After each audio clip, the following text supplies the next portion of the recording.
بارگاہ حبیب کی حاضری نصیب ہو جانا، یہ تو کوئی ان سے پوچھے کہ جنہوں نے حضور کی بارگاہ کے اندر یہ وفائیں رقم کی ہیں۔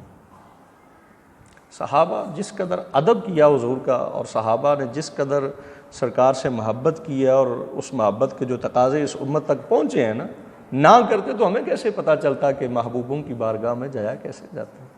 ہمیں کیسے پتہ چلتا کہ ان نازنینوں نے آقا صلی اللہ علیہ وسلم کی بارگاہ کا ادب کیسے کیا ہے؟ صحابہ کہتے ہیں کہ حضور کی بارگاہ میں آ کے ایسے ہی بات شروع نہیں ہو جاتی تھی، محبوب کے سامنے تو بات کرنے کے لیے بھی بڑا دل چاہیے ہوتا تھا۔ حضرت ثابت بن قیس کے بارے میں کہ قرآن پاک کی آیت اتری تو یہ سرکار کی بارگاہ میں آنا چھوڑ گئے، گھر بیٹھے رہتے اور روتے رہتے۔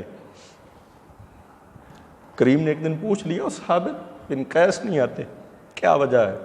پتہ کرو۔ پتہ کیا گیا تو جیسے پنجابی میں کہتے ہیں نا کہ حضرت ثابت بن قیس کہنے لگے کہ میرے تو پلے ہی ککھ نہیں رہا، تم نے قرآن پاک کی آیت نہیں پڑھی، لا ترفعوا اصواتکم فوق صوت النبی۔ اور حضرت ثابت کے بارے میں آتا ہے کہ ان کی آواز قدر بلند ہوتی تھی۔ کہنے لگے کہ اللہ تو قرآن پاک میں فرما رہا ہے کہ جس کی آواز بھی بلند ہوگی میرے محبوب کے سامنے، اس کے اعمال ضبط ہو جائیں گے، تحبط اعمالکم، حبط ہو جائیں گے۔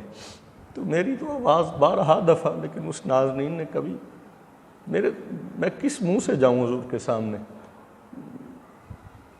تو پیغام آگے دیا گیا کہ یا رسول اللہ، حضرت ثابت بن قیس تو یہ بات کرتے ہیں کہ میری آواز بلند ہے، میں ادب کے مارے نہیں آ رہا ہوں، میں تو کئی دفعہ بارہا دفعہ بلند آواز سے سرکار کے سامنے میں بول پڑتا ہوں، میری آواز اونچی ہے۔ میرے رسول صلی اللہ علیہ وسلم نے فرمایا کہ ثابت سے کہو کہ وہ جنتی ہے، وہ اہل جنت سے ہے، ڈرنے کی ضرورت نہیں۔ اور یہ ہے ایسا۔ حضرت قیلہ بنت مخرمہ رضی اللہ تعالیٰ عنہ کے بارے میں آتا ہے کہ یہ ایک دن سرکار کی پشت کے پیچھے آ کے بیٹھ گئی، یعنی سرکار کے پیچھے آ کے بیٹھ گئی تو یہ پیچھے بیٹھی ہوئی کانپ رہی تھی، ڈر رہی ہیں، کپ کپی تاری ہے وجود کے اوپر۔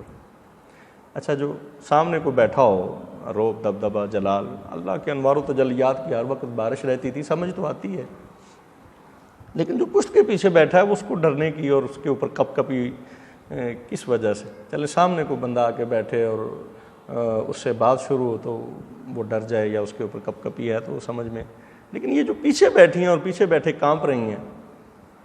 ایک صحابی پاس بیٹھے تھے، کہنے لگے یا رسول اللہ وہ تو مسکین، وہ بیچاری، وہ دیکھیں وہ تو کانپ رہی ہے۔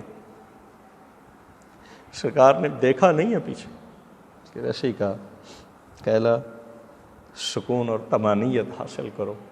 تو حضرت قیلہ بنت مخرمہ کہتی ہیں جیسے ہی محبوب کی زبان سے یہ لفظ نکلے تو میرا وجود جو کانپ رہا تھا حضور صلی اللہ علیہ وسلم کی ذات کی یعنی حضور کی بارگاہ میں میرے اوپر یہ کپ کپی طاری تھی، تو محبوب نے یہ دو لفظ بولے تو میرے وجود کو سکون میسر آ گیا۔